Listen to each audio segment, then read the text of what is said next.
It's Vaughn, Dalzell, and Eric Froton, and we are betting big with MGM. It is week 10 of the college football season, and we're going to be here to break down every single game in Big Ten action, starting with Rutgers versus Ohio State. Rutgers a little overvalued, 6-2 on the season, pretty impressive, but are they as good as they may seem, Eric? Yeah, well, Ohio State has allowed 17 points or less in every game this year and just held Wisconsin to 10, given the fact that they also just cashed 5 straight unders. I'm liking the under team total here on Rutgers, 11.5 points. Yeah, I'm right here in agreement with you. When I saw 11.5, I said this should be 10.5, probably 9.5, because these teams have met 9 times since Rutgers joined the Big Ten. Ohio State held Rutgers to 10 or fewer points in 5 of those games, and I could see it happening again, just like it did last season. Let's head over to another Big Ten game with a low total, Michigan State and Nebraska. I'm going to kick this one off because I like the under 34.5. Games with totals of 37 or lower have been profitable over the last 5 years. Michigan State, stiff red zone defense. Nebraska, not a bad third down defense, but Eric, 115th, 116th in passing offensive efficiency. Ooh, I don't want any parts of that. Give me the under in this game. What do you like? Yeah, this actually opened up at 38.5. We've actually dropped 4 points to 34.5. Reason why is Michigan State, we have no idea what's going on in their quarterback room. Started out with Noah Kim. Kattenhauser started last game. Sam Levitt finished it. 129th in EPA per play. We just can't trust this Michigan State offense. On the other side, Nebraska been pretty good. Post-game win expectancy of at least 65% in every game this season, except for Michigan. I think we can forgive them for that. So I'm going to take Nebraska laying the 3. Oh, I like the Nebraska play a lot because I was on Purdue last week, Eric, and the injury-riddled Cornhuskers covered and won that game, so I can't fade them twice in a row. Let's go to Wisconsin, Indiana. This was the only game that I didn't have a play on, and it's because the Hoosiers continue to steal money from me, and I can't take it anymore, Eric, so take this one away.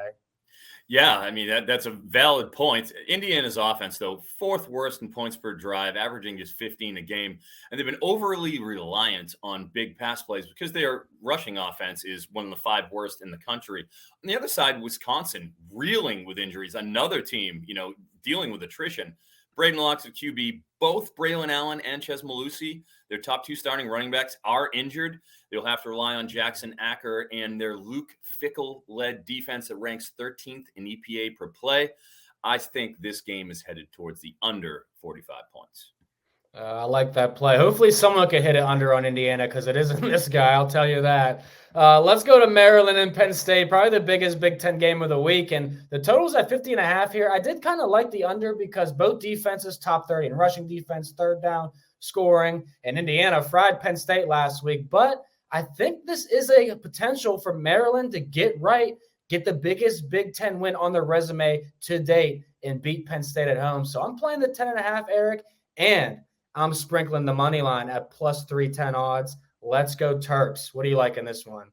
Well, selfishly, I do hope that Penn State does at least win the game so that next week when we're at Penn State, Michigan, we can be on the sidelines for as impactful a game as we possibly can. But that being said, Maryland is averaging 32 points a game and just allowed 33 to a decrepit Northwestern offense. They have cleared the 50 points total that's listed at in their last 4 games. And on the other side, Penn State has cleared 50 in 3 of their last 4, including a 33-24 escape against Indiana, as you mentioned this past week. I think this game goes over 50 points between a couple of good offenses. Okay, so I lean the under there. You lean the over. We'll see which one happens here. But, a little head-to-head, a little pizza bet maybe on Saturday, or roast beef bet, excuse me. We're healthy people. That's right, no carbs, Vaughn.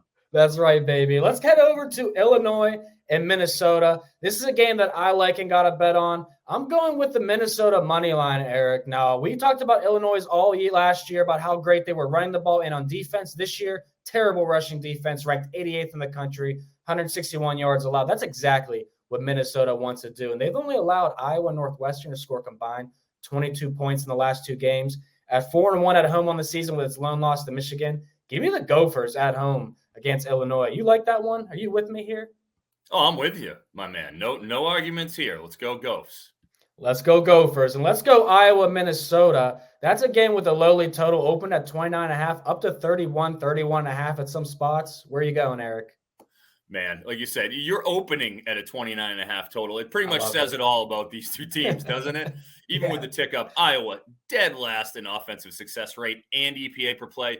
We saw the Brian Ferentz press conference. He will not be returning for 2024 for obvious reasons. And on the other side, Northwestern letdown spot after a inspirational upset victory over Maryland. They could not run the ball, though. Good luck riding Brendan Sullivan's arm against Cooper DeJean and the Iowa Hawkeyes' second-rated pass D. This is going under. And for the final game of the Big Ten weekend, we are going to the NBC Peacock game at 7:30, and we are fading that Purdue Boilermakers offense. Not because we want to, Eric, because we have to. We've been 7-1 to the under on the opponent's team totals against Michigan. No one scored more than 10 points on them. Purdue's hanging at 7.5. They only scored 14 on an injury-riddled Nebraska team last week. Yeah, short and sweet, baby. Give me the team total under 7.5 for Purdue. Take us out of here, Eric.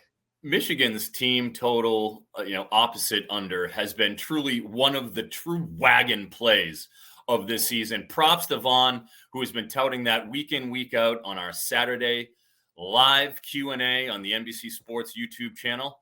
I think you should check it out.